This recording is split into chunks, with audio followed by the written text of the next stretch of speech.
راجل فقير صياد اسمه الصياد عواد. أول ما النور يشقشق والعصافير تزقزق ينزل الغابة علشان يصطاد. وفي يوم من ذات الأيام عواد نزل الغابة وفضل فيها طول النهار من غير ما يصطاد ولا حاجة. وفجأة سمع عواد أنين غريب جاي من ناحية الأحراش. يقرب عواد من الصوت، يدخل بين الأحراش يلاقي حيوان من فصيلة الغوريلا، صغير خالص نونو لسه مولود. عواد يقول في نفسه: ايه ده؟ ايه اللي جاب الغوريلا النونو ده هنا؟ انا هاخده واربيه في الجزيرة في الكوخ بتاعي، ورزقي ورزقه على الله. تعالى يا انت اسمك ايه؟ طبعا مالكش اسم. انا هسميك ايه؟ هسميك بيلا. تعالى يا بيلا. الصياد عواد اخد الغوريلا بيلا معاه وقرر انه يربيه ويراعيه لحد ما يكبر ويقدر يتصرف لوحده. ولان بيلا كان ظريف وبيعمل حركات لطيفة ابتدى عواد يحبه ويجيب له الفاكهة علشان ياكل ويشيله على صدره ويغني له: بيلا بيلا برليلة، راسك قد القليلة، والمناخير فطسة فطسة، وعلى جبينك بقليلة، بيلا بيلا برليلة. ويغني عواد الصياد ويضحك بفرحة وسعادة، وبيلا الغوريلا مش فاهم الكلام ولا الغنى، بس حاسس بالفرحة في عينين صاحبه الصياد عواد. يفرح بيلا، ينط يفط يهلل ويسقف ويدور ويدبدب على الأرض برجليه ويضرب على صدره بإيديه ويضحك عواد. وتمر الأيام وعواد سعيد بصداقته لبيلا ورعايته ليه. بس في حاجة خلت عواد قلقان شوية.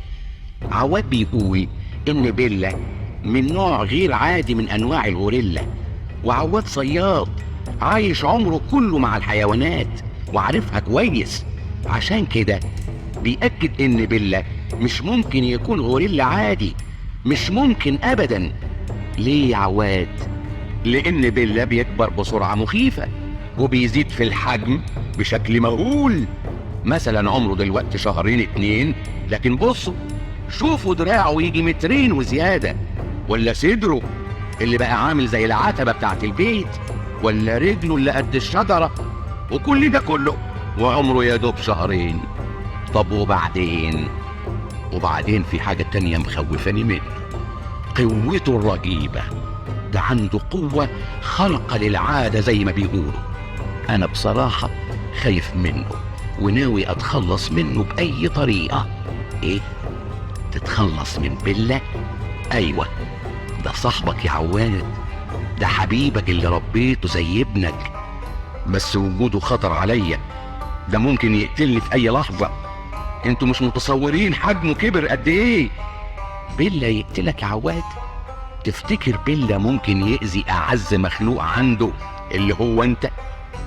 بيلا مهما كان حيوان ما عندوش عقل يفكر بيه. يعني مصمم تسيبه؟ طبعا، وهي دي عايزة كلام؟ قاعد عواد يفكر في انه يتخلص من بيلا، وفجأة قطيع من الأسود ظهر من وسط الغابة وجايين يهاجموا عواد في الكوخ. عواد يزعق ويستغيث: الحقونا الحقونا. وفي الوقت المناسب بالظبط في لحظة الخطر يظهر بيلا في ايده اليمين شجرة ضخمة ماسكها زي ما تكون عصاية، وراح داخل بيها على الأسود. طاخ طوخ طيخ ضرب في الأسود. خافت الأسود وجريت من بيلا أنقذ صاحبه الصياد عواد يندم ويقول للغوريلا: بيلا سامحني يا بيلا، كنت بفكر أتخلص منك وانت أنقذت حياتي من الأسود المفترسة. حقك عليا، انا مش ممكن اسيبك ابدا بعد كده. وروح يا ايام وتعالي يا ايام، وكل ما يعدي يوم بيلا يكبر يكبر. تصوروا جبل من لحم ودم واعصاب، وصياد عواد زعلان ومهموم خالص. مالك يا عواد؟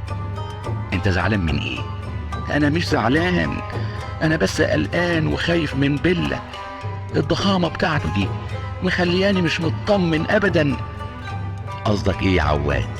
عايز تتخلص منه ولا ايه؟ بصراحة ايوه، بس ده انقذ حياتك يا عواد. مش فاكر يوم الاسود ما هجمت عليك؟ ايوه، بس الحكاية دي بقالها اكتر من 2 سنين، وشوفوا دلوقتي حجمه اصبح قد ايه. وقبل عواد ما يكمل كلامه قامت العاصفة، عاصفة شديدة جدا، كسرت الشجر، هدمت الاكواخ. كل الاكواخ اللي في الجزيرة اتهدت ووقعت الا كوخ عواد. عواد يستغرب ويقول ايه الحكاية؟ اشمعنى الكوخ بتاعي ثابت في مكانه والعاصفة ما اثرتش فيه؟ وتهدى العاصفة، يطلع عواد من الكوخ ويبص يلاقي بيلا ساند بايديه على الكوخ، ويفهم ان لولا بيلا كان الكوخ اتهد واتفتفت فتافيت. شفت يا عواد؟ ادي بيلا اللي كنت بتفكر تتخلص منه، دافع عنك وعن كوخك، ووقف في وش العاصفة وطلع اقوى منها وحماك من شرها. ويجري عواد ويحضن رجل بيلا ويشكره ويقول له يا حبيبي يا بيلا، دي تاني مرة تنقذني من الهلاك، انا مش ممكن اتخلى عنك ابدا. ايه ده يا خبر؟ انت متعور، صباعك اتجرح من الشجرة اللي وقعت عليه. دخل عواد الكوخ، جهز القطن والشاش، وخد ازازة الميكروكروم وطلع لبيلا. بيلا مد صباعك يا بيلا. لا مش ده، مد صباعك المجروح مش السليم. ايوه ده. بيلا رفع صباعه قدام عينيه وفضل يبصله ويتفرج على الشيء الغريب ده اللي هو رباط الشاش اللي عمله له عواد. بيلا سعيد جدا، فرحان بصاحبه عواد اللي اهتم بيه وربط له الجرح. بيلا حس بالراحة بعد الميكروكروم والشاش، وعايز يشكر صاحبه عواد بس مش عارف يشكره ازاي. بيلا غوريلا ما يقدرش يتكلم، لكن يقدر يبص بعينيه. ولو ترجمنا نظرات بيلا لعواد نلاقيه بيقول بعينيه اشكرك يا صاحبي الطيب اللي اهتميت بيا وبجرحي، اشكرك من كل قلبي ومشاعري، واوعدك باني هفضل جنبك واحميك من اي اذى او اي شر يقرب منك. عواد مالك يا عواد؟ متضايق جدا طبعا، قلقان قلق فظيع من بيلا وحجمه الرهيب ده خطر عليا يا ناس. قصدك ايه بالظبط؟ بتفكر تتخلص منه مش كده؟ طبعا لازم اتخلص منه، انا اتخذت قراري بكده وخلاص. وقبل عواد ما يكمل كلامه انفجر بركان الجزيرة. انفجر البركان، ابشع منظر تشوفه عين انسان. انفجار بركان، نار ودمار، رعب وخوف. البركان من جوه بيغلي وبيطوح الاحجار النارية الرهيبة، الحمم البركانية اللي نازلة في البحر ونازلة على ارض الجزيرة يمين وشمال ورا وقدام وفي كل مكان. الناس بتجري وتصرخ، الاطفال المساكين خايفين، الحيوانات مذعورة، قطعان الغزال، الحمار الوحشي، قطعان الفيلة، الفيل الصغير بيجري ورا امه مكسوفة، القرود شايلين ولادهم وبيصرخوا وبيجروا، كله بيجري، كله عايز يحتف حبسه في المية، والبركان مستمر في الانفجار. وفي وسط ده كله، في وسط الهلاك ده، الغوريلا بيلا واقف زي الجبل وعينيه بتتلفت شمال ويمين بيدور على عواد. صاحبه الإنسان اللي عمل فيه المعروف وعليك له صباعه المجروح. بالله عايز يكون أقوى من البركان وينقذ عواد من خطر الهلاك اللي عمله البركان. بالله يبص يمين وشمال أو في كل اتجاه، فين عواد؟ فين عواد؟ بالله يلمح عواد في قلب المية، بالله يجري ينط في المية، يطبش برجليه ويضرب بايديه ويحاول ويقدر يلحق عواد قبل ما يغرق.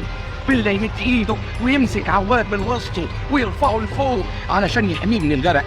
المية غطت رجلين بالله، غطت وسطه، صدره. بالله ناسي نفسه، ناسي كل حاجة، مش فاكر غير عواد ولا بيفكر في حاجة غير انقاذ عواد. مية البحر بتعلى بتطلع لفوق، كل ما تعلى المية كل ما بالله يمد ايده لفوق ويرفع عواد لفوق. المية غطت اجسام بالله، رقبته، وسط لحد دقنه، مناخيره. المية دخلت زي الشلال جوه فتحات الانف بتاعت بالله. يعافر، يرفص، يحاول يمد ايده لفوق اكتر واكتر ويرفع عواد لفوق اكتر واكتر. والمية بتعلى. المية غطت عينين بالله، راس بالله، المية غطت كل. دلوقتي لو بصينا ما نلاقيش بالله، ما نلاقيش غير بس صوابع ايد كبيرة جدا ماسكين الصيادة عواد علشان ينجوه من الغرق. يحضن الشجرة ويعوم عليها ويتحرك بعيد شوية عن المكان اللي فيه بالله. عواد على جذع الشجرة بيعوم. عواد هو الوحيد من كل أهل الجزيرة اللي نجا من الغرق. عواد بيبص ناحية بالله يلاقي أطراف صوابعه اللي كانت ماسكاه بتختفي. المية غطت كل بالله، دلوقتي مفيش بالله. وفجأة تهدى العاصفة ويهدى البركان ويبص عواد يلاقي نفسه هو وجذع الشجرة اللي كان عايم عليه مرمي على شط الجزيرة. نجا عواد من الغرق، لكن هو حزين على صاحبه المخلص بالله اللي نجاه من الغرق وأنقذ حياته قبل كده. ويبص عواد حواليه وتكون المفاجأة ويصرخ عواد بفرحة: بالله اهو، الحمد لله انه مغرقش، يا حبيبي يا بالله. ويجري عواد، يجري يلاقي بالله بحجمه الضخم الكبير جدا مرمي على شاطئ الجزيرة زي ما يكون نايم من التعب. ويقرب عواد من بالله انت نايم، اصحى يا بالله. عواد يقرب من بالله اكتر، يميل عليه ويخلي ودنه على قلب بالله، عايز يطمن عليه. يسمع نبض ضعيف، يصرخ من الفرحة ويقول: ده لسه في نفس، لسه في نبض في قلب بالله. وبسرعة وبعد مجهود شديد ينجح عواد في عمل تنفس صناعي لبالله. بالله يفتح عينيه وحبة يتحرك ويبص حواليه يلاقي عواد قدامه يبتسم ودموع الفرح في عينيه. ويفهم بالله الغوريلا إن عواد الإنسان ردله الجميل وأنقذ حياته بالتنفس الصناعي اللي عملهوله. ويبص بالله بحنان لعواد وكأنه بيقول له: أشكرك لأنك أنقذت حياتي. ويضحك عواد ويقول: لا شكر على واجب يا سي بالله، ده أنت اللي تشكر لأنك سبقتني وأنقذت حياتي أكتر من مرة، وخصوصا مرة البركان الرهيبة. ويضحك عواد ويفرح بالله، ينط ويفط ويسقف بإيديه على صدره الضخم ويغني عواد: بالله برليلة، راسك قد القليلة والمناخير فاطلة وعلى جبينك بقليلة. بالله برليلة، راسك قد القليلة والمناخير فاطلة وعلى جبينك بقليلة.